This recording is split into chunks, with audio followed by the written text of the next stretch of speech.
Boa noite, bom dia ou boa tarde, né? Depende da hora que as pessoas vão assistir essa nossa gravação.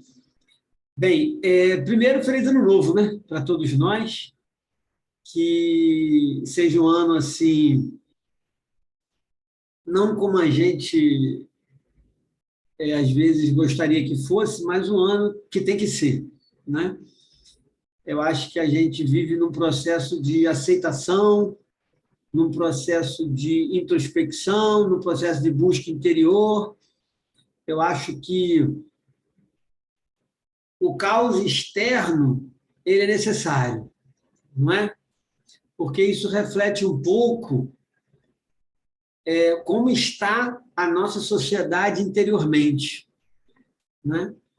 Então, tudo que a gente vê externamente nada mais é do que reflexo do homem internamente. Então, não existe. As pessoas falam, a minha casa, né? O meu país.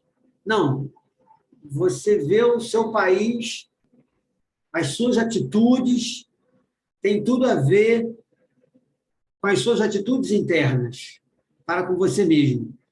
Né? Então, ninguém consegue, como diz Pedro Baldi, você só consegue ver e exteriorizar aquilo que tem dentro de você. Né? Então, seja paz ou seja guerra, né? Isso faz parte da gente.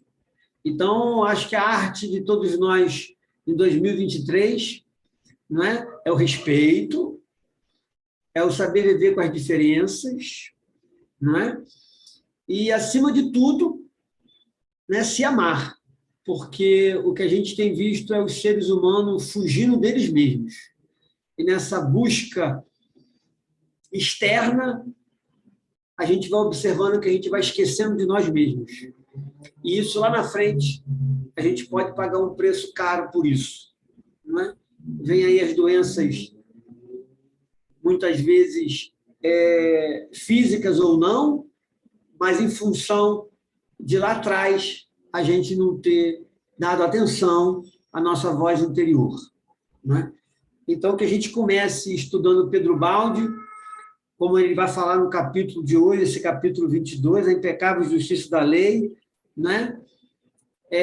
Solicitando de todos nós que a gente consiga entender. E ele fecha esse capítulo falando da divina providência, uma coisa que eu sou assim, apaixonado por essa palavra de Pedro Baldi, porque nada mais é do que a gente confiar que Deus vai providenciar o que a gente precisa. Então, isso é uma coisa assim, um exercício para todos nós, que no final do capítulo ele vai nos convidar a gente exercitar essa divina providência nas nossas vidas. Então, que nosso amigo Francisco de Assis nos abençoe, possa nos intuir, possa nos inspirar, para que a gente possa fazer o nosso estudo aqui, abençoando cada casa, cada pessoa, abençoando cada lar que nesse momento estão envolvidos com essa energia. Pedro Balbi sempre dizia uma coisa assim: nunca diga que eu já falei isso, nunca diga que você já leu isso, né? Porque quando você leu, você não era a mesma pessoa. Ninguém toma banho na mesma água do rio, né? A água nunca é a mesma. O rio é o mesmo, mas a água não é a mesma. Então, a gente observa que a gente, como estuda o Pedro Baldi, é isso.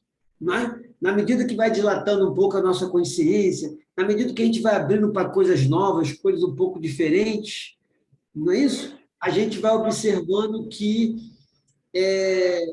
vai expandindo um pouco isso, né? E a gente vai vendo de forma diferente. Mas é a mesma coisa. A gente já estudou isso. Mas a gente não era a mesma pessoa. E mais importante de tudo, quem estava dos nossos lados, nos nossos ouvidos, do nosso lado, estudando, prestando atenção com a gente, não eram os mesmos seres, não eram os mesmos espíritos. Né? Como dizia Kardec, quando perguntaram a ele se o desencarnado interferia muito na nossa vida, né? O que ele responde? muito mais do que a gente imaginasse, né? Então, a gente imagina, mas é muito mais do que isso. Então, na verdade, esse espírito que estão do meu lado nesse momento, do lado de cada um de nós, prestando atenção nesse estudo, amanhã, se a gente fizer esse estudo de novo, não vai ser mais os mesmos, né? Já são outros. E aí faz com que os nossos ouvidos tenham uma outra amplitude, uma outra audição para ouvir de forma diferente aquilo que a gente ouvia. Quantas vezes a gente lê um livro, lê um texto, fala, gente, está aqui, ó. Como é que eu não vi isso aqui antes? Está aqui, estava aqui escrito, como é que eu não li, né? Isso é uma prova que a gente mudou, né? Ampliou a nossa consciência, a nossa visão das coisas de Deus e fez com que a gente tivesse uma forma diferente de lidar com aquilo, ou de ouvir aquilo. Mas vamos lá, Gabriel.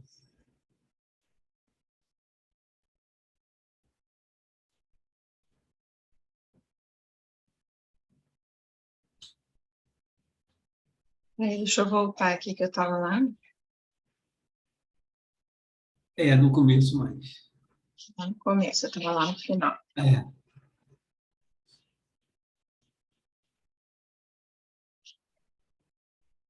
85, Aqui, é no final da página. Página 85. Pegou o finalzinho, tá. Isso. Posso começar? Pode. Capítulo 22, a impecável justiça da lei. Porque o mundo não segue o método da não resistência?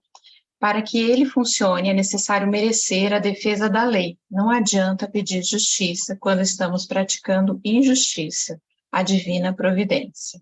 Aqui ele dá um resuminho, né, do que vai ser o capítulo. Do que vai ser. Sempre no começo ele fala isso. Explicamos no capítulo precedente o significado, a razão profunda e as vantagens do método da não resistência sustentado pelo Evangelho. Terminamos nossa conversa com essa pergunta: por que o mundo ainda não compreende a utilidade deste método de vida e não o segue? Observemos agora as razões de fato. Posso ir, né? O sistema do Evangelho, poder-se-ia dizer, funciona a longo prazo por ser de longo alcance. O sistema do mundo, pelo contrário, funciona a curto prazo e é de curto alcance. Isso é lógico porque, nesse segundo caso, tratando-se de um plano de vida menos evoluída, tudo nele é mais limitado no tempo e no espaço. Isso também corresponde à forma mental do homem prático, que percebe só de perto, como os míopes, e se julga positivo e adaptado à realidade porque enxerga só as coisas concretas e os efeitos imediatos. Esse tipo de homem tem pressa de algo a realizar, porque seu mundo é o caos e no reino desorganizado da desordem, nada de duradouro se pode construir, só a luta sem certeza alguma do amanhã. Esse homem está fechado na sua psicologia de nível sensório e por isso cheia de ilusões nas quais acredita cegamente. Ele ainda não possui inteligência de nível especulativo, que possa orientá-lo com o conhecimento das causas primeiras e do funcionamento orgânico do todo.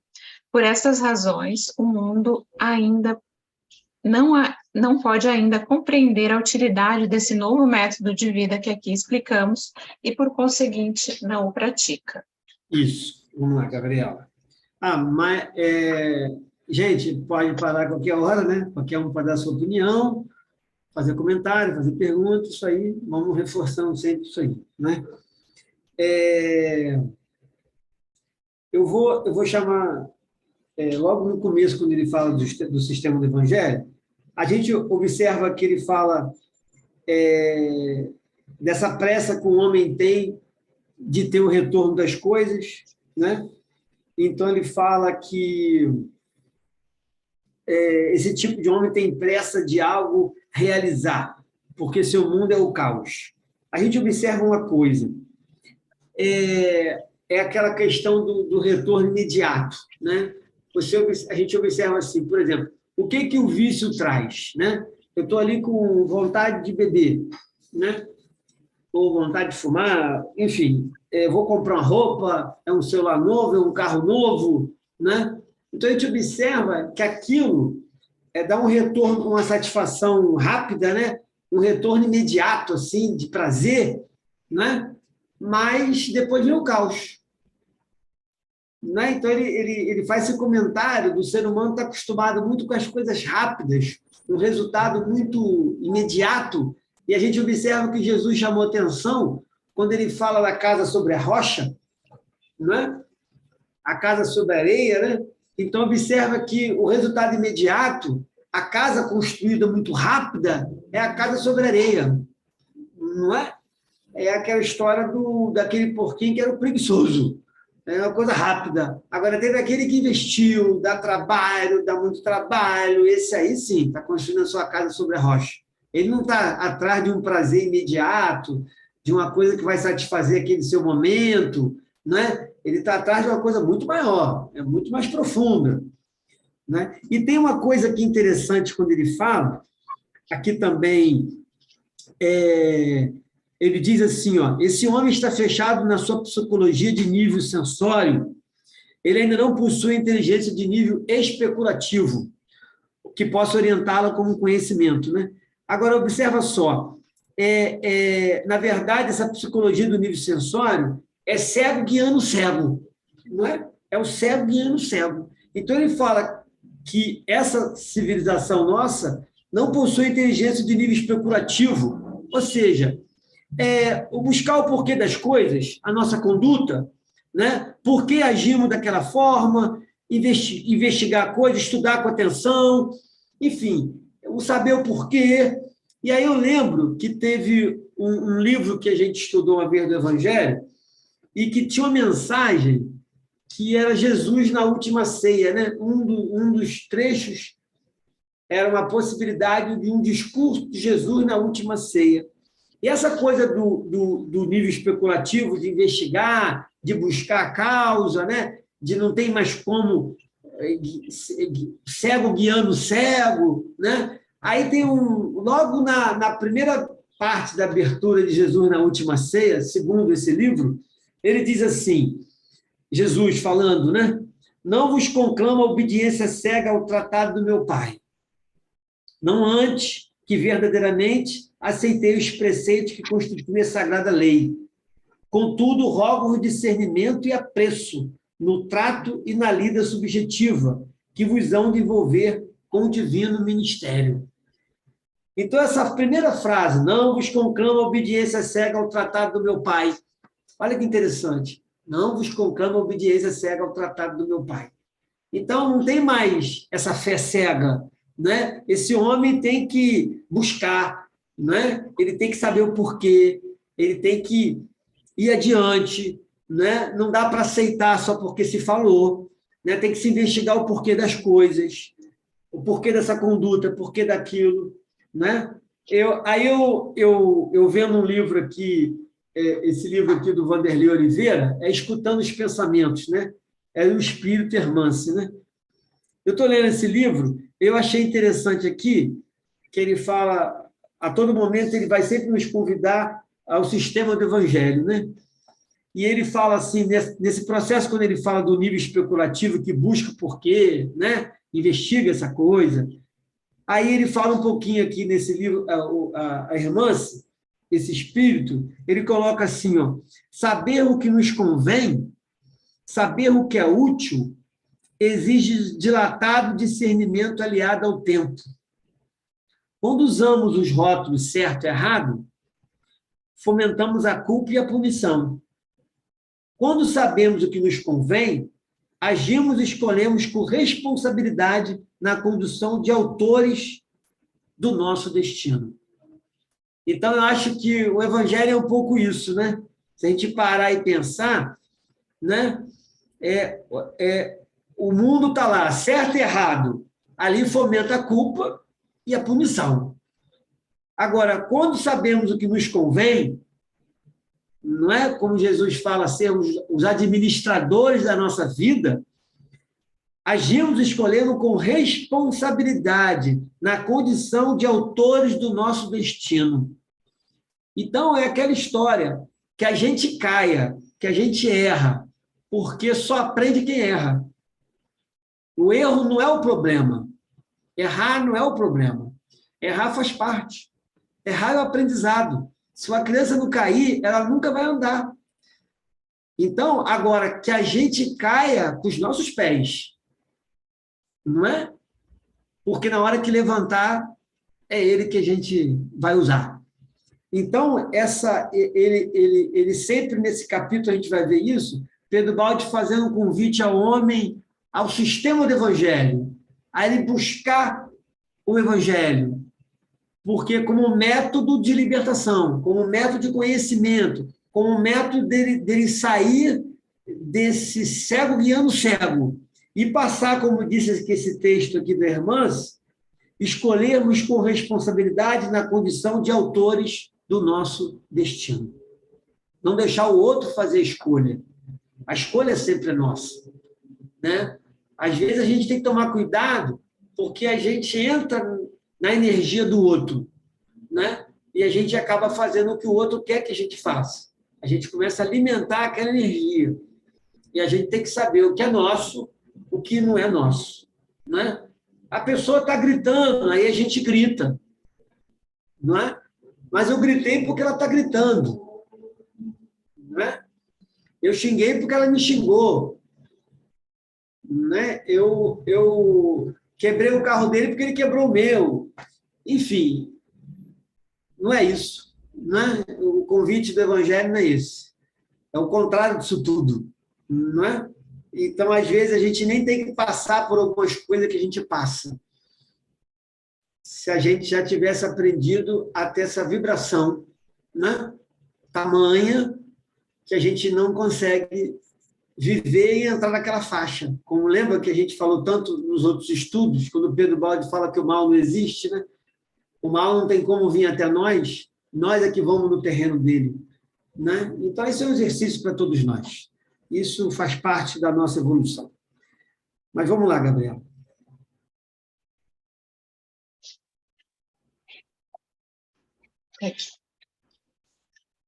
Mas não o pratica também por outra razão. Nas mãos do homem comum, o método do evangelho não funciona porque ele não sabe fazê-lo funcionar. Para que isso seja possível, é necessária a execução de todas as condições estudadas e indispensáveis. Para que, em relação a nós, possa funcionar a lei da justiça, é preciso, antes de tudo, que nos coloquemos dentro da justiça desta lei e não fora dela. Isso quer dizer, com nossa inocência, merecemos a defesa da lei, mas com nossa culpabilidade, merecemos que a lei nos golpeie. Para poder reclamar justiça, é indispensável viver no terreno da justiça. A lei não pode funcionar em favor da injustiça. Ora, a lei intervir para defender quem antes merece uma lição corretora não é justiça, mas injustiça. Este seria, muitas vezes, o desejo do homem. Eis o problema: quando somos atingidos por uma decepção, podemos, porventura, ter a certeza de que ela foi causada somente por quem a provocou? Ou existe uma causa mais profunda, o merecimento do golpe? Se o golpe foi merecido, a lei terá de intervir contra nós e não a nosso favor. Esse parágrafo é muito Pedro Baldi, né? Ele bota assim: para poder reclamar justiça, é indispensável viver no terreno da justiça. Mas quando eu li isso aqui, eu pensei assim, eu até notei aqui do lado assim, ó, se vivo nesse terreno, ou seja, se eu vivo no terreno da justiça, né, eu não vou reclamar, porque eu já compreendi, não é verdade? Então, ele diz aqui, para poder reclamar justiça, é indispensável viver no terreno da justiça. Só que se eu viver nesse terreno da justiça, eu não vou nem reclamar, não é? Porque eu vou entender que tudo que o acaso não existe, está tudo acontecendo como tem que acontecer, não é? Qualquer coisa que vier na minha direção é do meu merecimento, não há privilégio na lei, né? Eu prego tanto evangelho, não, mas isso tudo é atitude externa, nós não estamos falando disso aqui, nós estamos falando de uma coisa muito maior do que isso. E aqui tem uma colocação dele também no final, que esse estudo veio aí do nosso aí, Deus, depois dos nossos cursos aí de metafísica da saúde, que a gente estuda, fala muito desse livro de Pedro Baldi, e aqui a gente coloca no finalzinho, quando ele coloca aqui assim, ó, quando somos atingidos por uma decepção, podemos, porventura, ter a certeza de que ela foi causada somente porque a provocou? Olha que coisa! Olha, Pedro Baldi falando de metafísica da saúde. Isso aqui é metafísica pura, como Jesus também, no Evangelho é todo metafísica lá naquelas questões de saúde de Jesus. Então, olha só, quando alguém me decepcionou, eu vou dizer com certeza que aquela decepção foi causada somente por quem provocou ela, né? Aí ele fala, ou existe uma causa mais profunda, aí ele fala o merecimento do golpe, né? O merecimento daquela atitude da pessoa em relação a gente. Se o golpe foi merecido, a lei terá de intervir contra nós, e não a nosso favor. Então, na verdade, a gente observa que ninguém nos decepciona porque quer. Isso Pedro Baldi já estudou lá atrás, nós já estudamos isso. A lei de Deus é um mecanismo, né? Então, aquela decepção que veio na minha vida, olha que interessante, aquela decepção que veio na minha vida, ela está ali, aí que a gente tem que ver, é sempre assim, isso é uma regra na lei de Deus, né? O mal não existe, tudo vem com a intenção de nos ensinar alguma coisa. Sempre tem que tirar ensinamento, não importa. Dali, o mal não existe. Eu posso não entender isso agora, mas eu vou entender amanhã. Eu tenho que confiar nisso. Isso é muito importante para a gente. Então, quando ele fala desse golpe, eu fico pensando assim, o que é uma poda? Né? A gente vê assim, a decepção vem, vamos aprender a perdoar? É claro que na hora vem aquela emoção da tristeza, né? A gente fica triste, às vezes pode ficar com raiva da pessoa, né? Mas essa emoção não pode virar um sentimento. Aí que o Chico Xavier dizia, o provérbio árabe, a gente não pode proibir que o andorinho voe sobre a nossa cabeça, mas a gente pode proibir que ela faça ninho. A gente não pode proibir que uma pessoa nos decepcione, que nos magoe. Isso faz parte da vida. Mas a gente pode proibir que essa mágoa, essa decepção, vire um sentimento, essa emoção vire um sentimento, e aí causa doença. Aí se instala no corpo. É isso que a gente tem que tomar cuidado. É isso que a gente tem que tomar cuidado. Esse tempo, ele define muita coisa. Eu estava até lendo aqui, eu não sei se eu vou achar aqui agora, mas eu estava lendo uma definição que uma pessoa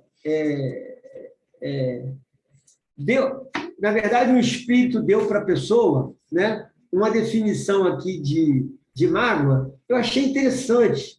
Eu falei assim, é o que a gente costuma até muitas vezes colocar, mas ela foi assim direto no assunto com ele, né? Deixa eu ver se eu consigo achar aqui. Quando ele fala, quando ela tenta definir para ele, ele fala assim, mas eu estou magoado, isso aqui é mágoa, né? E aí ela define para ele aqui, deixa eu ver se eu acho aqui. Mas eu vou folhear aqui, se eu achar eu falo. Mas, na verdade, quando a gente lembrar daquela pessoa que nos magoou e trazer para a gente algum mal-estar, né? Aquela mágoa ainda está em nós. Ou seja, ela ainda está fazendo um nível de nós. Pode não ter ainda chegado no físico, mas ainda está procurando um caminho, muitas vezes. E aqui, às vezes eu quando li isso aqui também, eu lembrei de uma colocação de Paulo de Tarso, né? Porque a gente observa assim, a gente fala assim, não, eu tenho que tomar um certo cuidado na minha vida, eu não vou mais fazer isso aqui. Né? Um exemplo, assim, eu tenho que tomar... essa pessoa sempre me decepciona. Eu tenho que tomar cuidado, eu convivo muito com ela, né? Eu não vou me decepcionar mais. Né? Eu não vou fazer mais isso aqui, uma atitude que eu faço, que eu não vou mais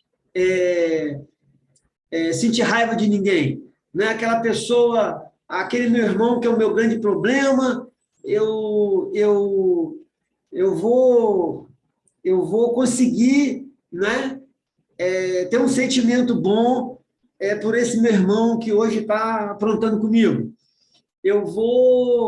O meu chefe que está me perseguindo, eu vou ter um sentimento misericordioso em relação a ele. Enfim, a gente começa a querer mudar, né? A fazer diferente do que a gente já vinha fazendo. E aí eu lembrei do apóstolo Paulo. Paulo é uma coisa brilhante, né? Agora, no feriado aí, no feriado não, no final do ano, eu li de novo o livro Paulo e Estevão, a gente fica cada vez mais apaixonado. O que é pecar? Pecar é errar o alvo. Olha só, pecar de Gilberto Rode, pecar é errar o alvo. Olha o que Paulo de Tarso fala, essa questão do pecado. Ele diz assim, ó, sabemos que a lei é espiritual. Ele escreveu aos Romanos, tá, gente? É capítulo 7, 14 a 25. Ó, sabemos que a lei é espiritual, mas eu sou humano e fraco, vendido como escravo ao pecado. Pecado é aquilo, como nós falamos, que a gente erra o alvo, né? Não consigo entender nem mesmo o que eu faço. Olha, pois não faço aquilo que eu quero, mas aquilo que mais detesto. Ora, se eu faço o que não quero, reconheço que a lei é boa. Portanto, não sou eu que faço, mas é o pecado que mora em mim. Sei que o bem não mora em mim, isto é, em meus instintos egoístas. O querer, o bem está em mim, mas não sou capaz de fazê-lo. Aí vem aquela frase famosa de Paulo de Tarso. Eu não faço o bem que quero, e sim o mal que eu não quero. Ora, se faço aquilo que não quero, não sou eu que faço, mas é o pecado que mora em mim. Paulo de Tarso, né? Aos Romanos. Aí ele continua, olha só que legal. Assim encontro em mim esta lei. Quando quero fazer o bem, acabo encontrando o mal. No meu íntimo, eu amo a lei de Deus, mas percebo em meus membros outra lei, que luta contra a lei da minha razão e que me torna escravo da lei do pecado que está nos meus membros. Infeliz de mim, quem me libertará desse corpo de morte? Aí ele fala, assim, pela razão, eu sirvo a lei de Deus, mas pelos instintos egoístas, sirvo a lei do pecado. Olha como é que ele fecha. Pela razão, eu sirvo a lei de Deus, mas pelos instintos egoístas, sirvo a lei do pecado. E essa frase, como eu disse aqui, famosa dele. O bem, eu não faço o bem que eu quero, mas faço o mal que eu não quero.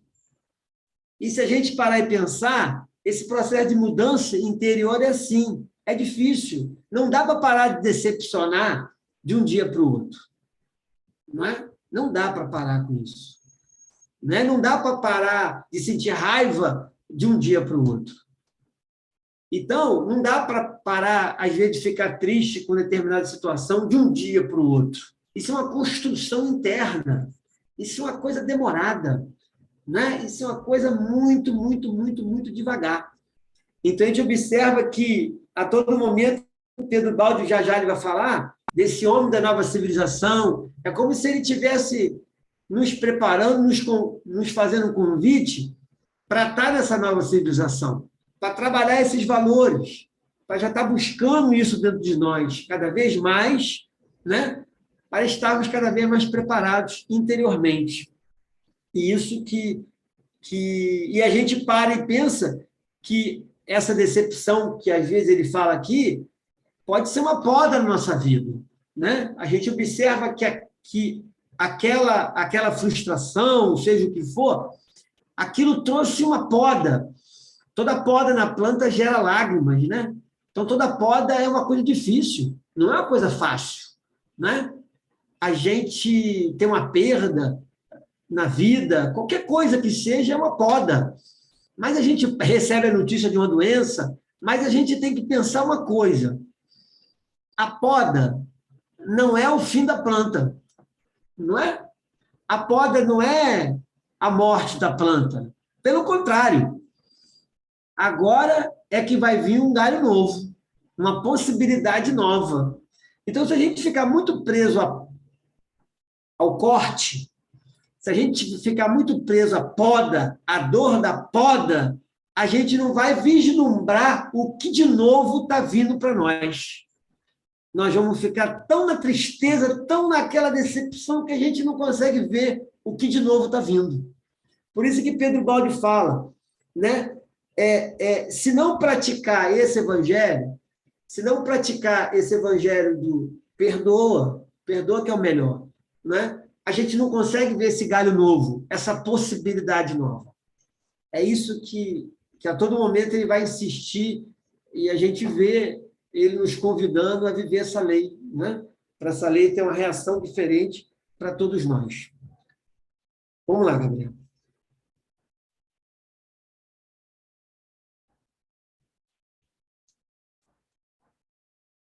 Para a lei funcionar a nosso favor, é necessário que sejamos inocentes e que não tenhamos dívidas a pagar. Mas quem no mundo se encontra nessas condições? É por isso que o método da não resistência do Evangelho na Terra é julgado utopia absurda. O homem julga com uma forma mental completamente diferente. O que lhe interessa não é a justiça, mas impor o seu interesse com a força. Outra psicologia não pode dominar num plano onde vigora a lei da luta pela vida. Como pode a lei defender o ofendido se, por outro lado, ele é um ofensor?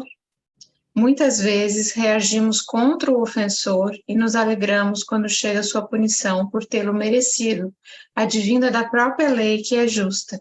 Nesse momento em que estamos pedindo justiça, estamos, na verdade, praticando injustiça e, com isso, merecendo punição da própria lei. Como podemos exigir que os outros nos paguem suas dívidas quando nós ainda não lhes pagamos as nossas? Como podemos, no banco da justiça da lei, criar e exigir créditos quando estamos cada vez mais cheios de débitos? Para que possa funcionar o método da não resistência, é necessário primeiramente termos pago a justiça da lei e todas as injustiças que antes praticamos contra o próximo.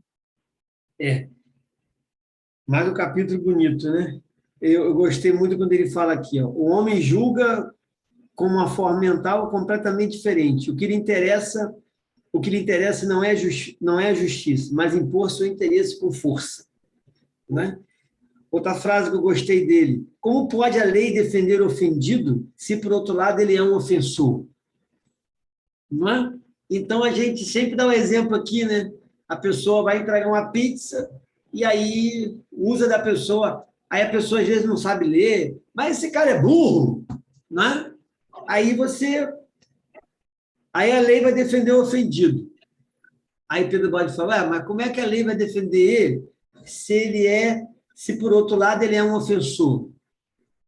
Não é? Ou seja, eu acho que a grande dificuldade que a gente encontra para entender esse mecanismo da lei de Deus é a gente ter, assim, muitas pessoas têm tirado do seu dicionário, da sua existência, a palavra reencarnação, né?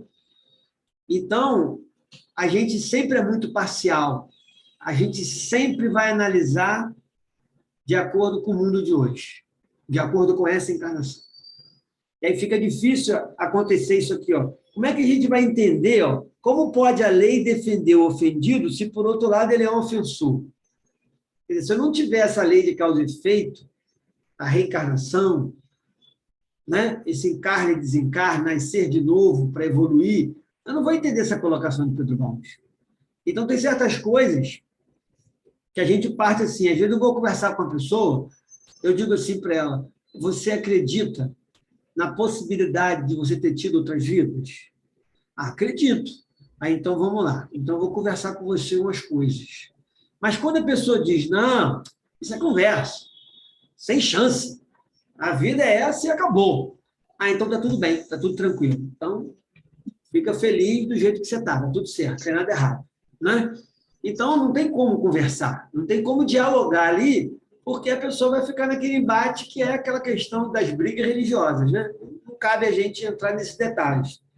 Mas quando a pessoa se abre para esse universo, aí, opa, espera aí, vamos lá que a gente vai começar a entender um pouquinho a sua vida, Vamos começar a entender um pouquinho o que está acontecendo com você, né? Por que está reagindo dessa forma, por que está vindo desse jeito, né? O seu irmão, o seu filho, a sua irmã, o seu pai, a sua mãe, né? Não tem nada de errado, está tudo certo. Agora vamos tentar ver aonde que a gente se equivocou, não é? Para que a lei possa estar ofertando a gente essa oportunidade de fazer diferente nessa vida. Essa que eu acho que é o grande detalhe dessa grande lição, da gente compreender esse mecanismo de ofendido e ofensor. A gente sempre se sente ofendido, não é? Dificilmente a gente está na qualidade de ofensor. Essa é a grande questão. Então, esse é o problema, né? A gente tem que ser imparcial, como diz Pedro Baldi, né? A Leila quer perguntar alguma coisa, Leila? Queria. Abriu o microfone.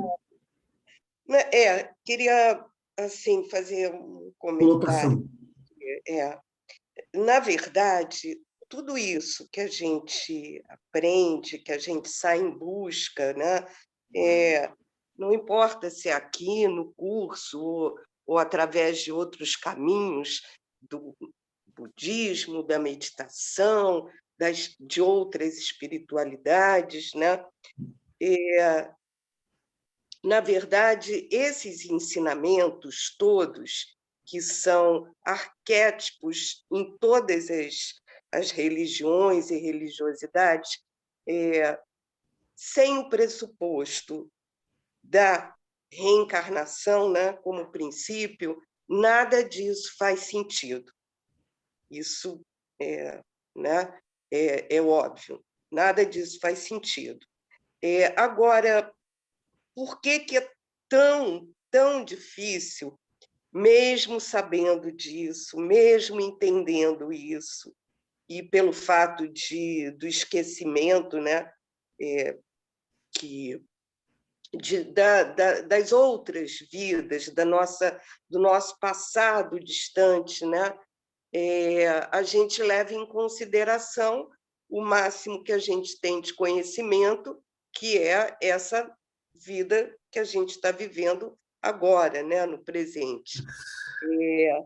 E é muito difícil, mesmo sabendo, mesmo tendo aprendido, mesmo crendo nisso, acreditando e compreendendo, é muito difícil agir de maneira a não ter essas emoções, esses que depois viram sentimentos, que vão corrompendo e carcomendo o nosso espírito, né? E, por um outro lado, eu conheci na minha vida, e conheço, várias pessoas, dentro da minha própria família expandida, né? Meus familiares, conhecidos e amigos, que não são religiosos, nunca tiveram uma religião e, naturalmente, praticam de maneira fácil, mole, natural, todos esses ensinamentos, né? Agem dessa maneira, com uma retidão profunda na vida, sem seguir, sem estudar, sem fazer yoga, sem meditar, sem ser religioso, né? Agem com uma simplicidade, com uma espontaneidade que eu nunca consegui, porque eu brigo muito, muito, muito, cada vez que acontece alguma coisa comigo para desfazer esses nós, né? Principalmente da mágoa, né? Porque a gente pode dizer, não vou fazer nada contra, deixa, entrego na mão de Deus, mas é um sentimento horrível que custa passar, né? Que dói e que acaba fazendo ninho, né? No nosso coração. Por que uma pessoa é tão diferente da outra, né? E a gente busca tanto e acaba... Vou fechar aqui o microfone, que a cachorra está latindo, para você poder comentar. Mas, Leila, a gente vê que isso faz parte, né? A evolução é isso, não é? A coisa... e é um caminho muito solitário, né? A gente nasce, né? Aí daqui a pouco nós vamos ter os filhos, ou não vamos ter filhos, mas enfim, os filhos também não são nossos, independente de ter ou não ter, né? E daqui a pouco a gente desencarna. A gente observa que a gente veio sozinho para esse planeta. Nascemos nós, né? Ali, indivíduos. E voltamos sozinhos, como os indivíduos. Meu avô sempre falava isso.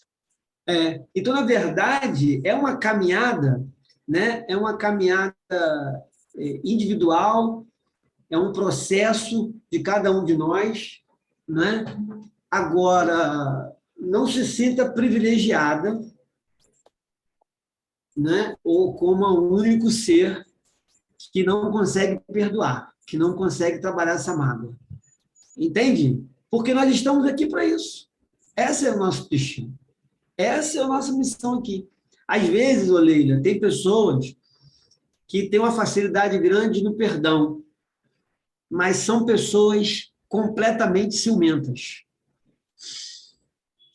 Então, o que acontece? Cada um de nós temos alguma coisa, né? E aí a gente vê que a evolução é isso, né? Se a gente poder ver, eu até, quando você estava falando aí, dessa coisa do seu sentimento, essa coisa da mágoa, né? Eu estava com o livro aberto aqui, aí você vê como é que a coisa é, né? Desse livro do Escutando os Sentimentos. Olha o que ele fala aqui, que interessante. Na hora que você falou aí, meu olhar veio para cá. Ó. Escutar os sentimentos não significa adotá-los prontamente, mas aceitá-los em nossa intimidade e criar uma relação amigável com todos eles. Aceitá-los sem reprimir ou se envergonhar. Essa atitude é o primeiro passo para um diálogo educativo com o nosso mundo íntimo. Somente assim teremos uma conexão com a nossa real identidade psicológica, possibilitando a rica aventura do autodescobrimento no rumo da singularidade. Escutar o sentimento é cuidar de si, amar a si mesmo, é uma mudança de atitude consigo. O ato de existir ocorre no sentimento. Quem pensa corretamente sobrevive. Quem sente nobremente existe. Então, na verdade, nesse processo de transformação, nós vamos lidar com isso. Não é? E aí a gente não tem que se sentir triste ou se sentir em depressão porque eu tenho dificuldade de perdoar. Eu carrego uma mágoa dentro de mim. Não é? Na verdade, é uma defesa, é uma defesa. Muitas vezes essa mágoa não é defesa nossa, né? E outras coisas por trás disso tudo. Mas você não é a única. Não é um patrimônio seu, não é uma coisa sua, né? E aquela história, Leila,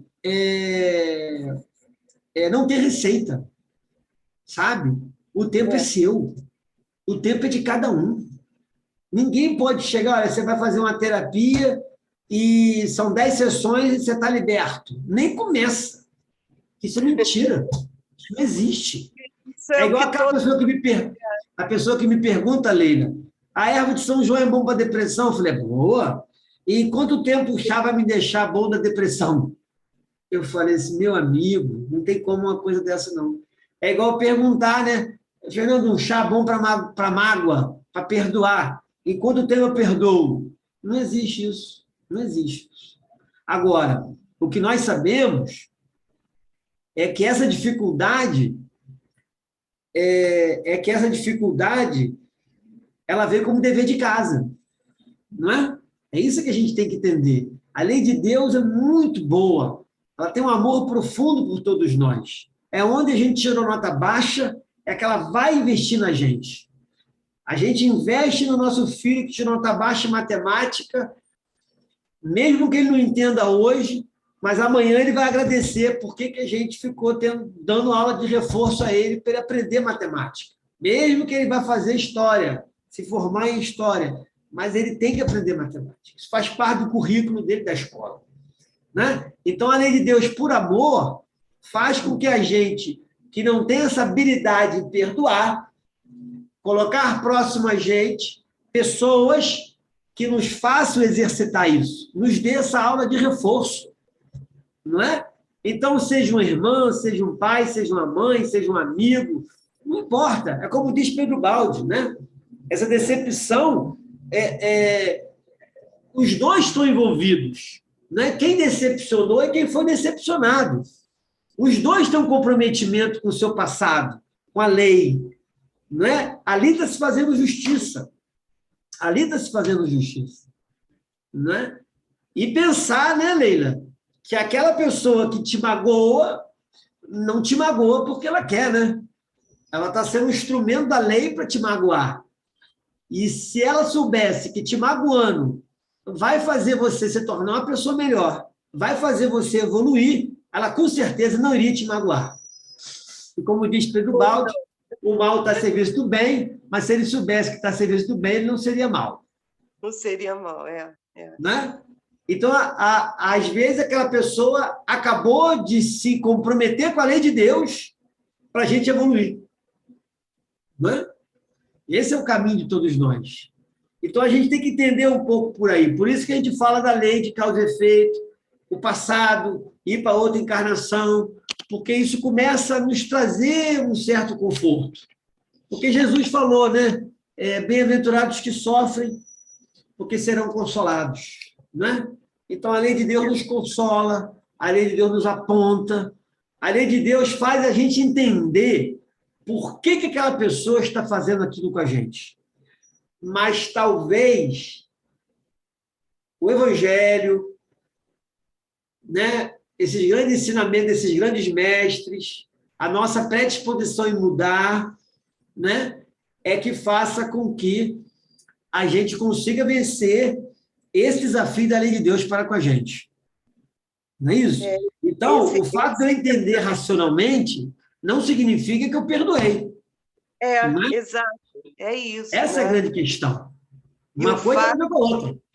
Né? E o fato de saber que tem que mudar, né? É um trabalho solitário e que às vezes a gente acha que não vai dar conta, né, Fernanda? Mas olha o que Paulo de Tarso falou. O mal que eu não quero fazer, eu faço. E o bem que eu quero fazer, eu não consigo fazer, gente. Por quê? Porque a coisa não é racional. Não é assim. Não é? Porque, olha só, não basta querer. Eu tenho que poder. A pessoa fala assim, querer é poder. Não é não, gente. Não é não. Não é não. A gente tem que criar uma condição interna. Não é qualquer semente que nasce em qualquer solo, não. Não basta ela querer, não. Ela tem que poder, tem que ter condições ali para ela crescer, para ela germinar, senão não adianta. Então, querer, a gente quer, sabe? Aí é o racional. Mas ainda não pode. Entende? A gente não pode se enganar. Não adianta. A gente ainda traz questões dentro de nós que tem que ser resolvida. É um caminho, é um caminho. Por isso é que a gente fala da misericórdia. Leila, se a gente não tiver o exercício desse alto amor, da auto-misericórdia, sabe? A gente tem que se perdoar. Por isso que Jesus falou, olha, você tem que se amar. Se você se amar, aí a gente pode começar a conversar na possibilidade de você amar o próximo. Não é? Essa que é a questão do que Jesus tanto falava, né? Essa coisa do amor.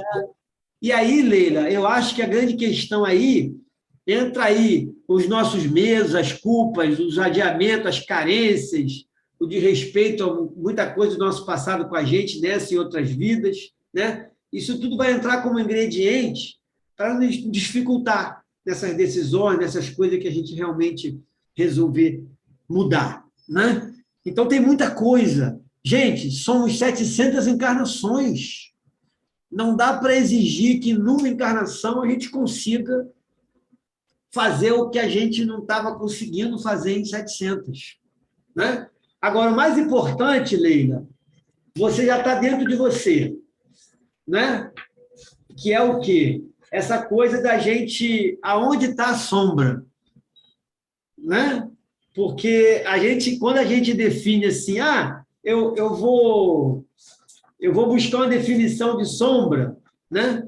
Enfim, é aquilo que a gente não quer botar a mão, sabe? E essas coisas, assim, como você está falando, você está colocando a mão na ferida, não é? E dói. Claro que dói quando a gente bota a mão na ferida, não é? Mas, Leila, se não botar a mão e doer, e ficar doendo, aquilo não vai nos incomodar, mas a ferida vai dar. Então, o fato de não botar a mão não significa que está curado. Para curar, eu tenho que botar a mão. Entende? Cada vez que você bota a mão, cada vez que você convive com a pessoa, cada vez que você sente essa coisa, né? Você está buscando coisa dentro de você para se curar. Agora, não pode se culpar de ter o sentimento. É isso que a gente toma cuidado. Eu acho que é isso que deixa a gente mal. É a culpa. É a culpa de estar sentindo. E o sentimento faz parte. O sentimento faz parte. Tem que acolher, como nós acabamos de fazer aqui, ó. Escutar os sentimentos significa adotá-los, não é aceitá-los, mas adotá-los. É diferente, não é? Eu acho que é uma coisa que a gente tem que buscar sempre dentro de todos nós, né? Porque, Fernando, na medida em que eu entendo, né, que a lei é justa e que o sofrimento vem para me ensinar a deixar de ser o que eu fui daqui para trás, em todas as minhas encarnações. Eu herdo as minhas ações e as consequências dessas ações para sempre, né? Mas eu herdo também as minhas limitações, não é? As limitações que essas tantas encarnações me trouxeram, né? Eu acho que essa é que é a sombra, não é? Isso.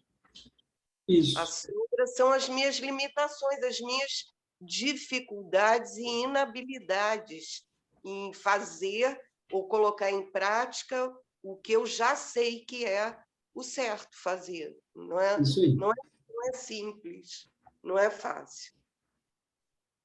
Isso faz parte, né? Mas todos nós devemos acolher as nossas sombras. Faz parte da evolução, né? Faz parte dessa caminhada nossa. E não há quem não tenha. Não adianta só decorar a tabuada, né? Exatamente. Eu digo assim, a atitude externa é uma coisa, né? Como você fala assim, a pessoa não tem nenhuma religião. Sim, mas não precisa ter religião, né? Não é isso? Então, essa busca que a gente está falando, esse autoconhecimento, essa busca interior, esse amar a si mesmo, isso não é papo da religião, né? Isso aí é uma condição humana, independente de religião. Né? É eu comigo, né? Mas vamos lá, mais um pouquinho aí, Gabriela.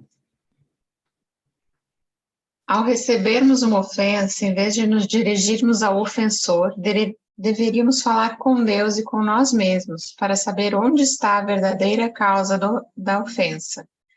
Se ela se encontra dentro de nós, em lugar de se encontrar nos outros. No método da não resistência, o problema está equacionado de uma forma completamente diferente da do mundo. Em geral, cada um prefere atirar a culpa sobre os outros, ao invés de reconhecer-se culpado.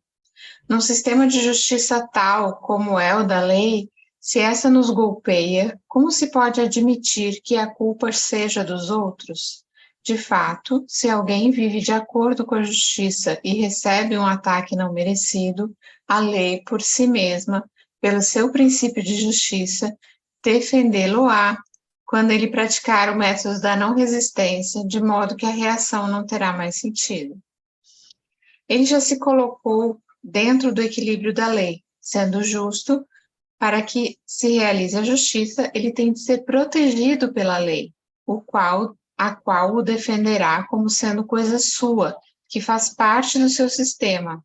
Se ao mundo pertence o erro de enredar-se no sistema desequilibrado de reações e injustiças recíprocas, no encadeamento sem fim, por que não se pode reequilibrar o desequilíbrio acrescentando novos desequilíbrios? E ao equilíbrio não se pode chegar a não ser pelos caminhos reequilibrantes da não resistência? Isso. Esse capítulo, eu gosto muito do início dele, que eu até uso muito nos cursos aí, né?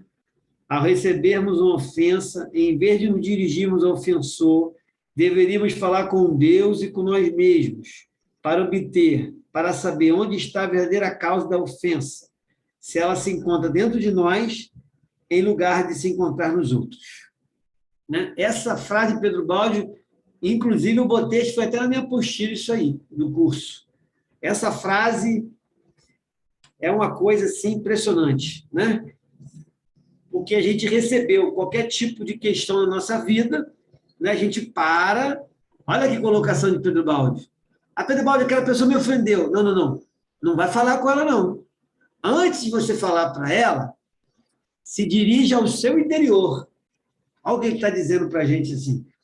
E pergunte a você e a sua consciência o que você fez nessa, ou até em outra vida, para poder merecer essa ofensa. Quer dizer, ninguém vai se dirigir ao ofensor, né? Não. Né? Como é que alguém... Ninguém vai se dirigir ao ofensor, porque ele está falando exatamente isso. Não vai falar com quem te ofendeu. Fala com a sua consciência primeiro.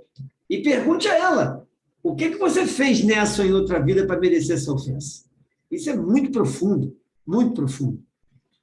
Vamos mais um pouquinho, Gabriel. O que acontece, então, quando o Evangelho apresenta ao homem este novo método de vida, o único que pode levá-lo à salvação, libertando-o do mal? Para quem pede a defesa, não da justiça, mas da injustiça, a lei não funciona. Então, aquele método é loucura e o homem lhe vira as costas. Volta, assim, ao seu sistema da injustiça, da força, da luta. Volta às leis do seu plano animal e aos seus instintos inferiores. Recusa-se a fazer o esforço para evoluir e assim resolver seus problemas e libertar-se de seus sofrimentos. O mundo não quer aceitar o remédio que lhe foi oferecido para a cura de seus males. Preferir o próprio dano, a própria vantagem, não é maldade, não pode ser senão o fruto da ignorância, da falta de inteligência. Mas aí, então, está a dor providencialmente encarregada de mostrar que a loucura não está no Evangelho, mas em nós, porque não queremos compreendê-lo. Na verdade, a gente fica assim, né? Por que o homem não quer compreendê-lo? Dá trabalho, né, gente?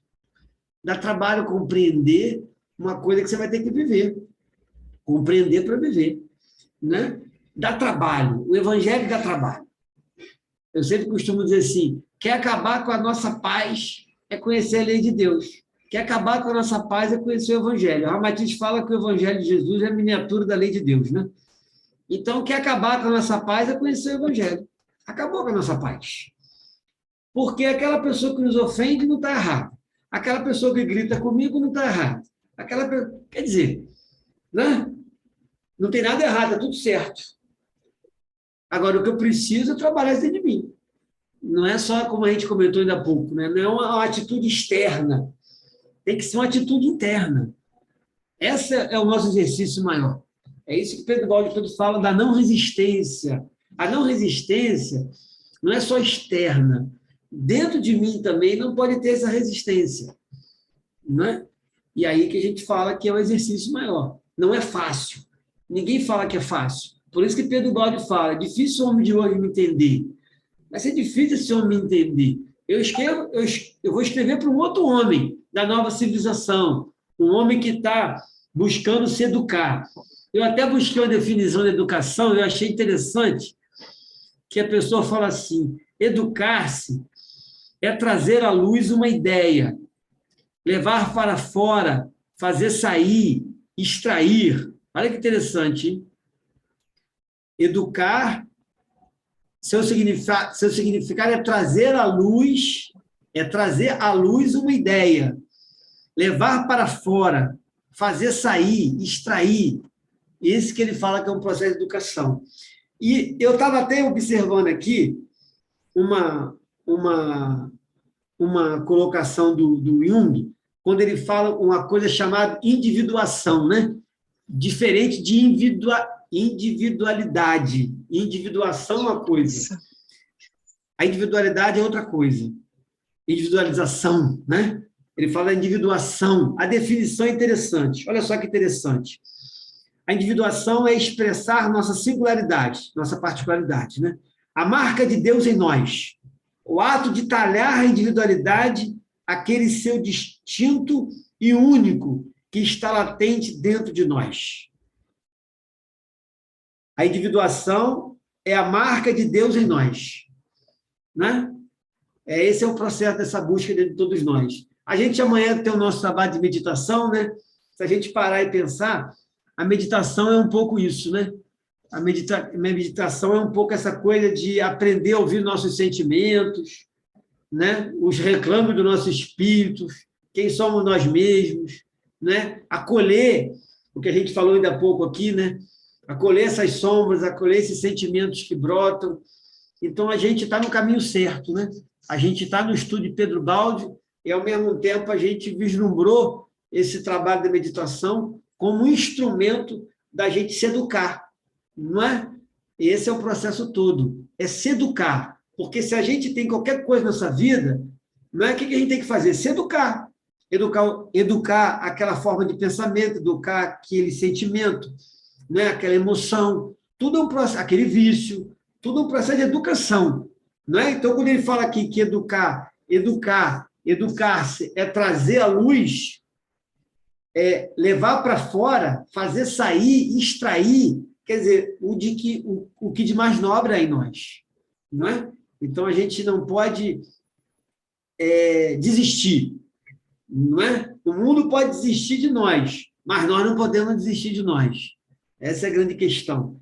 Porque esse mundo, a gente olha, né? Mas ele está um caos. É que a gente comentou ainda há pouco. Não, esquece isso, né? Aonde está o seu coração, está o seu tesouro. Fica aqui que você vai ver de uma outra forma, né? Mas vamos seguir, Gabriela. Estamos reclamando justiça e não compreendemos que estamos recebendo justiça, mas na forma de sofrimento, porque a justiça pedida, muitas vezes, não é senão injustiça, isto é, justiça às avessas. Tal justiça só podemos receber em forma de sofrimento. A lei quer nosso bem e não se pode chegar a ele acrescentando ao mal novo mal. A grande loucura do mundo é querer chegar à justiça pelos caminhos da injustiça. Assim, um regime social toma lugar de outro, mas são todos filhos dos mesmos enganos e violências. Vemos na realidade da vida os resultados desse método. A justiça tem de ser absoluta e imparcial, e não consistir numa série de justiças relativas e partidárias em função de interesses dos que a praticam. A lei não pode estar sujeita aos egocentrismos individuais ou de grupo. Ela está acima de tudo isso, acima das nossas concepções e lutas. Aqui que a gente sempre fala, não tem nenhum governante que muda um país, né? Ninguém muda ninguém. A pessoa é que muda. Então, na verdade, só o homem que mudando, ele vai mudar o mundo que está em volta dele. Isso a gente não tem que tomar muito cuidado com isso, né? As pessoas esperam muito de alguma coisa que está fora da gente. A gente espera uma coisa que mude, que está fora de nós. Aí, quando o Gandhi disse, não, seja você a mudança que você quer ver no mundo, não é? Mas isso aí, não, estou longe disso, não é? Então, quando a gente observa, eu tenho observado muito isso, e até me policiado, me observado, né? Isso tudo é importante para todos nós, né? A gente observa que o barulho externo, sabe? O barulho, quanto mais barulho uma pessoa fizer, menos ela está caminhando para dentro dela. Quanto mais a gente está buscando essa melhora interior, quanto mais a gente está buscando ser esse homem, ser essa mudança que a gente quer ver no mundo, não é? A gente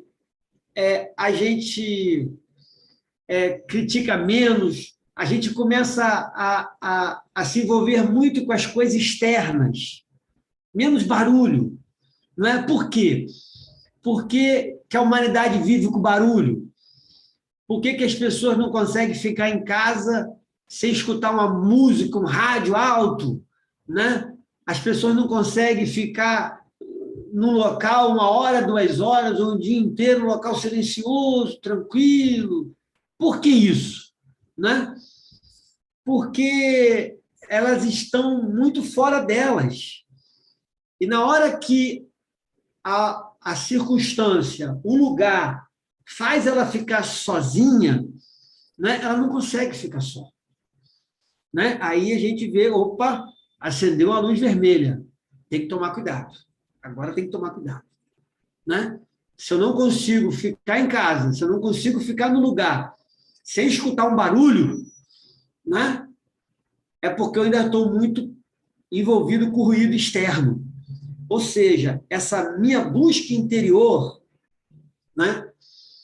Esse evangelho dentro de mim, esse processo de educação, né? Ainda está longe de mim. Entende o que eu estou falando? Ou seja, a gente observa esse movimento muito externo, né? As pessoas querem aparecer, ser notícia, não sei o quê, não sei o que lá. Aí você vai na proporção inversa. Ou seja, ela não está buscando essa busca interior dela. Entende? Por quê? Porque o mundo é barulhento. E esse barulho atrapalha quando você está entrando dentro de você, né? Buscando essa mudança verdadeira dentro de nós. A gente quer aparecer menos. A gente quer ser, sabe?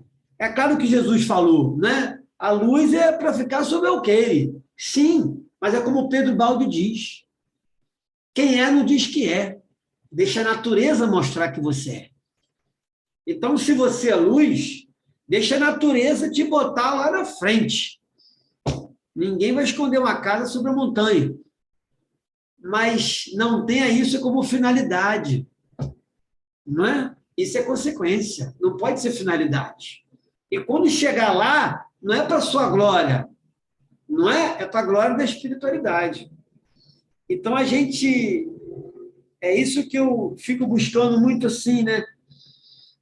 O nosso país passa por um momento que as pessoas querem grandes mudanças, entende? Mas eu tenho as minhas dúvidas se as mudanças que essas pessoas querem externa, elas estão buscando proporcionalmente internamente. Entende como? É isso que a gente tem que prestar atenção, porque senão a gente se decepciona com os governantes, porque a gente quer que o governante nos dê aquilo que ele não pode nos dar. Mas falta ética. Cadê a honestidade? Essa pessoa é assim, é assado. Gente, ela é ser humano. Ela não é um anjo. Ela é ser humano. Não tem jeito. Isso é condição humana. Né? Então, é por isso que a gente olha e vê o caos. Por quê? Porque dentro de nós o caos está instalado. Essa é a grande verdade. Né? Mas vamos seguir, Gabriel. Na verdade, ele terminou o capítulo, tá? Agora ele vai falar, puxar um pouquinho da divina providência para a gente fechar aí. Tá? Vamos lá, Gabriel. Dissemos nos capítulos anteriores que iríamos falar sobre a divina providência. Trata-se de um fenômeno parecido com aquele que estamos estudando, sujeito também às suas regras. E nele também muitos não acreditam, porque em suas mãos não funciona por não terem sido satisfeitas as condições necessárias. Então, afirma-se que a divina providência não existe e, de fato, assim é para eles.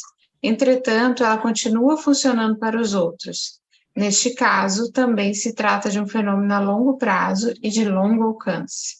A inteligência de muitos, porém, não se vê senão o que acontece de um dia para o outro e o que eles podem atingir com suas mãos. A maioria acredita viver no caos e procura agarrar no momento o mais que pode, não suspeitando que vive num universo orgânico, onde há de tudo, de sobejo e sempre a nosso dispor se fizermos movimentos certos conforme as normas da lei. Mas a inteligência para chegar a esse nível ainda não foi conquistada. Viramos então as costas à divina providência, renunciamos à sua ajuda e voltamos às lutas do nosso mundo. Parece loucura que tanta gente tão astuta espontaneamente renuncie a estas vantagens. Mas desse modo se cumpre a lei, a justiça da lei, da qual não se pode fugir. E da justiça nada se pode ganhar sem ser merecido. Isso. Pode continuar aí para ver o raciocínio dele. Já falamos sobre a divina providência em nosso livro A Nova Civilização do Terceiro Milênio, no capítulo 11. Enumeramos naquele livro as condições indispensáveis para o funcionamento da divina providência. São as seguintes: merecer ajuda, haver, antes de mais nada, esgotado as possibilidades de suas próprias forças, estar de acordo com suas condições em estado de necessidade absoluta, pedir o necessário e nada mais, e pedir humildemente com submissão e fé. Quem quiser aprofundar-se neste assunto em particular, encontrá-lo-á desenvolvido no livro e capítulo já mencionados. Isso. Esse livro aqui, tá? Ó, Nova Civilização do Terceiro Milênio. O capítulo 6, que ele tanto fala aí, ó, é o Acho que é o nome... 10. Não. Não, 11, desculpa. Não, nesse capítulo 20... Não, o capítulo A11 que ele fala aqui... 11, é 11, é um X. Ah, tá. Não, é porque tem um 6 aqui também, que é a lei da honestidade e do mérito. Ele comenta aqui também a lei da honestidade e do mérito, no capítulo 6. E no 11 é a economia do evoluído. Né? Mas vamos lá. Agora ele vai falar desse capítulo nosso, tá? Ah, tá. Neste capítulo 22, estamos discorrendo sobre essa grande realidade, a lei de Deus que tudo rege. Procuramos ver as normas que dirigem o mundo moral, reconhecendo nelas a mesma exatidão das leis que regulam o mundo físico e dinâmico. Procuramos, assim, atingir uma orientação a respeito da nossa conduta de acordo com os métodos positivos da ciência, isto é, a lógica e a observação. O que aqui temos exposto satisfaz a razão, porque a lei é também racional.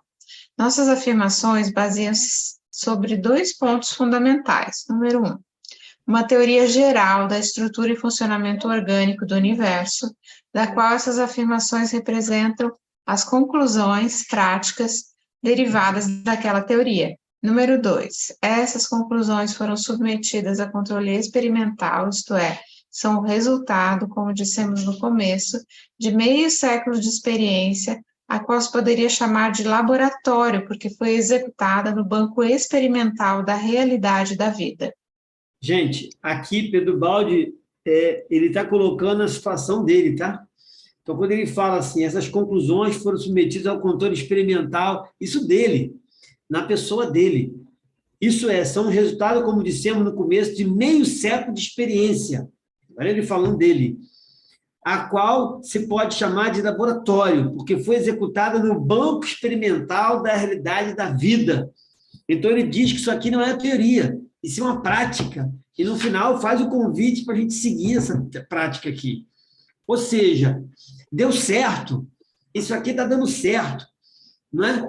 E aí ele está fazendo um convite, faz na sua vida, experimenta, dá uma chance a você, vê se funciona, né? Tenta não reagir, né? Tenta aceitar, tenta compreender, né? E vê se não funciona, né? Entrega na mão da divina providência, não é isso? Deus vai providenciar o que você precisa, não é cair do céu, não é? Mas divina providência é isso, é Deus, a lei providencial que você precisa. É isso que ele fala. É esse convite que ele faz. Confiar nessa divina providência. Mas vamos seguir aí.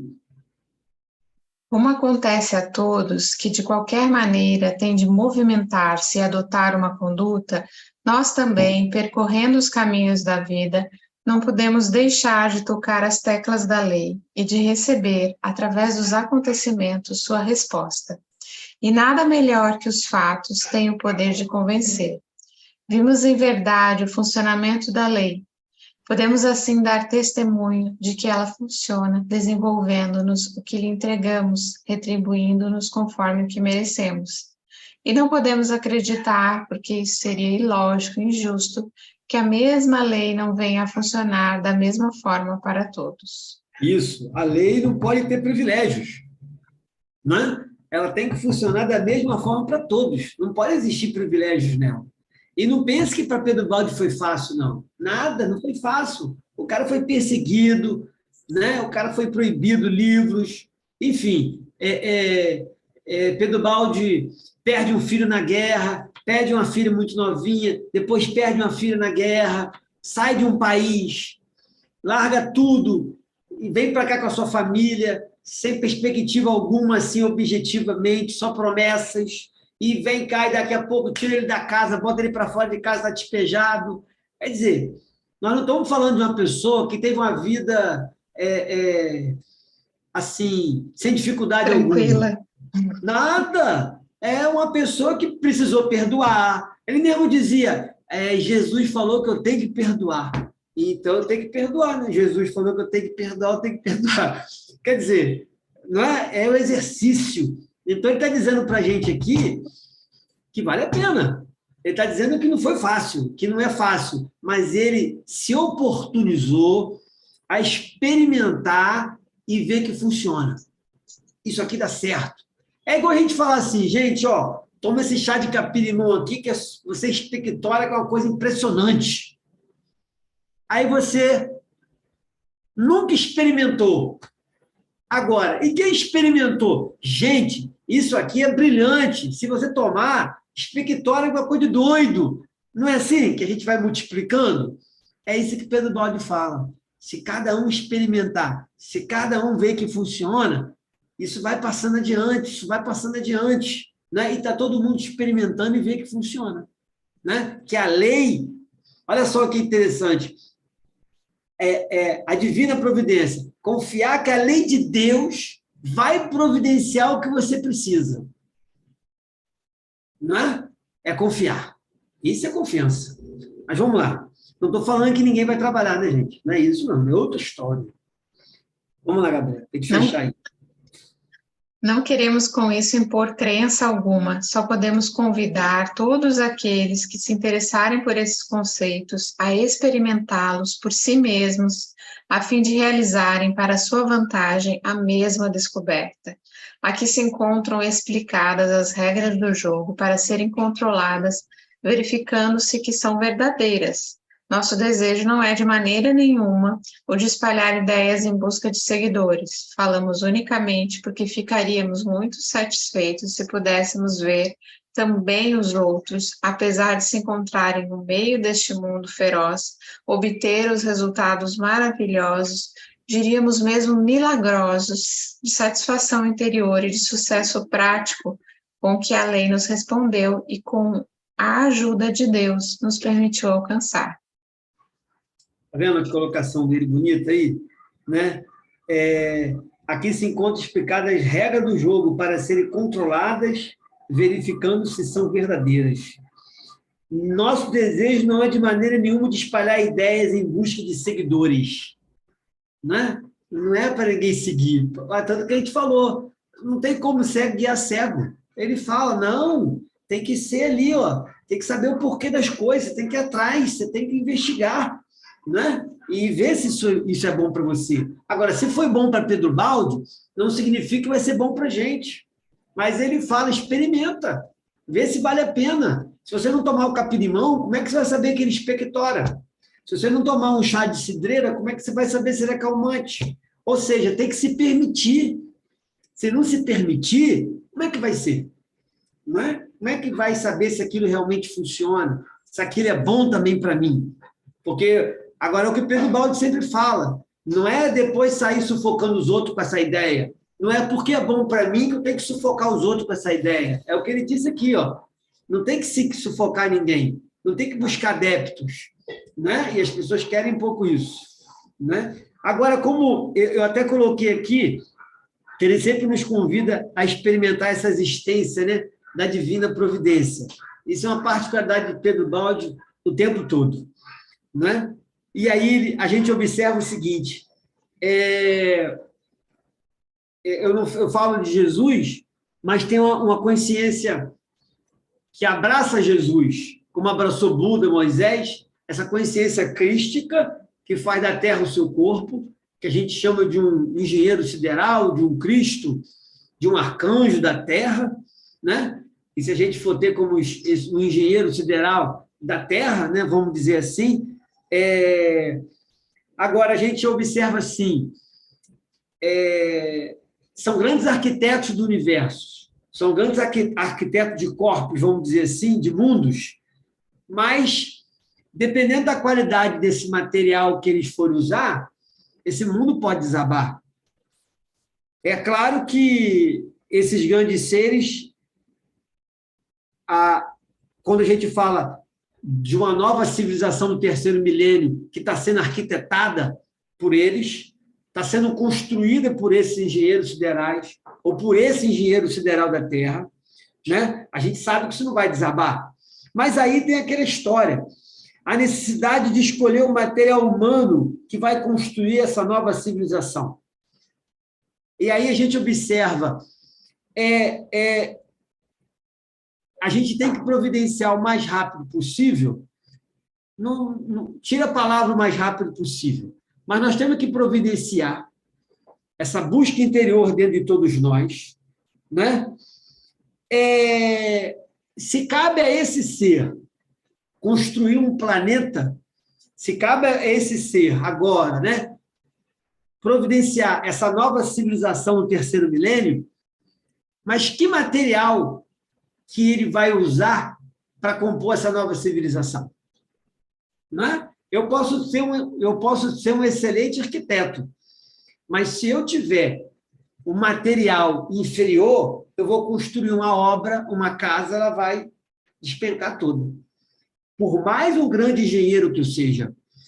Então, na verdade, quando Pedro Baldi fala dessa nova civilização do terceiro milênio, ele fala disso. Ele fala de um homem novo. Escute só. Pedro Baldi não está falando de homem santo. Pedro Baldi não está falando de um homem que sempre acerta. Pedro Baldi não está falando de um homem que não traz mágoas dentro dele. Não, não é isso. Ele está falando de um homem verdadeiro, de um homem honesto com ele mesmo. O honesto, eu tenho a mágoa. Eu ainda tenho a inveja. Eu ainda sinto raiva. Então, ele é honesto com ele mesmo. Ele se conhece. Ele sabe até onde ele pode ir. Ele sabe o que ele pode exigir dele. E ele não exige nada do outro. Esse é o grande mérito desse homem. Então, na hora que a gente vai construir, na hora que esse ser vai formar uma nova civilização, de que seres? Seres verdadeiros. Seres autênticos. Seres honestos. Porque quem é honesto? Honesto não é quem devolve o dinheiro, não. Não é? Honesto é aquele que vive plenamente aquilo que é já capaz de viver. Ele não admite enterrar o talento. Ele é muito fiel ao que ele veio fazer.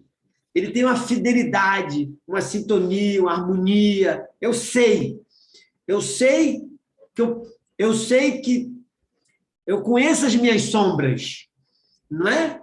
Mas eu também conheço as minhas virtudes. Eu também sei do que sou capaz. Eu não fico preso à poda, eu não fico preso à dor, não é? Eu já fico pensando a possibilidade de um novo ser, de um novo que está surgindo depois dessa poda. E tem pessoas que ficam presas à poda, mas a gente não pode ficar preso. A gente tem que ficar preso nesse galho novo que vai vir, que a gente tem que alimentar, ali vai vir fruto, ali vai vir a nossa futura vida, ali vai vir a nossa caminhada.